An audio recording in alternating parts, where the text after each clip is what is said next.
Shalom. First and foremost, I'd like to give all praises and glory and honor to Yahweh Ba'Hashem, Yahweh Shai Ba'Hashem Akakadash, and Barakatham to the elders, Wa'akim Akwaf, and I say Shalom. And this is a sit-down lesson of Genesis 16 verse 1 through verse 16. That's going to be the title of the sit-down lesson. And the Heavenly Father, true name is Yahweh, and His only begotten Son, Ba'Hashem, and the name of Mashiach Yahushua. Those are their true names in the ancient Paleo Hebrew, the Mashwan Kadash, the root tongue.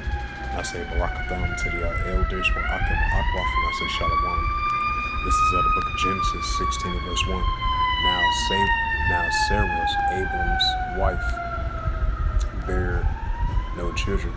And he had a handmaid, and was an Egyptian, whose name was Hagar. Verse 2. And Sarah said unto Abraham, Behold, now Yahweh has restrained me from bearing. I pray thee, go into my maid. It may be that I may obtain children by her. And Abram hearkened to the voice of Sarah. Verse 3. Sarah, Abram's wife, took Hagar, her maid, with the Egyptian. After Abram has dealt 10 years in the land of Canaan, and gave her to husband Abram to be his wife. Genesis 16 verse 4. And he said unto Hagar, and he said, convinced, and when he saw that she had conceived, her mistress was despised in her eyes. Verse 5. And Sarah said unto Abram, my wrong be upon thee. I have given my maid into thy bosom. And when she said that she had conceived, I was despised in her eyes. Yahweh judgeth between me and thee. Genesis 16 verse 6. For Abram said unto Sarah, Behold, thy maid is thy hand, to do her as it pleaseth thee. And when Sarah dealt harshly with her, and she fled from her face. Genesis 16 verse 7 reads, And the angel of Yahweh find her by a fountain of water in the wilderness, by the fountain in Word to Sora. Verse 8, Genesis 16 verse 8 reads, And he say, Hagar, Sarah's maid, when comest thou, and whither where thy go? And he say, and she say, I flee from the face of my mistress Sarah. Verse 9, And the angel of Yahweh say unto her, Return to thy mistress, and submit thyself under her hands. And the angel of Yahweh say unto her, I multiply thy seed exceedingly, that it shall not be numbered for multitude. Verse 11. And the angel of Yahweh say unto her, Behold, though thou with child shalt bear a son, and shall call his name Ishmael.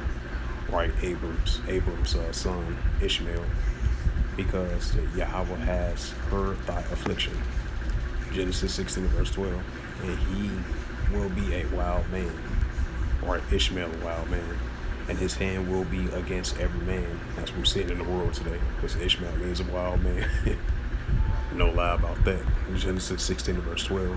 And he will be a wild man. His hand will be against every man, and every man hands against him, and he shall dwell in the presence of all his brethren. Genesis 16 verse 13.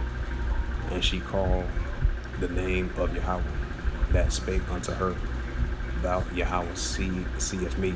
For she said, have I also here looked after him that seeth me? Genesis 16 verse 14 reads, Wherefore the well was between Baal-Harah, if I pronounce that right. Behold, it is between Kadesh and Beer. Genesis 16 verse 15 reads, And Hagar bare Abram a son, and Abram called his son name, which is Hagar, bare Ishmael.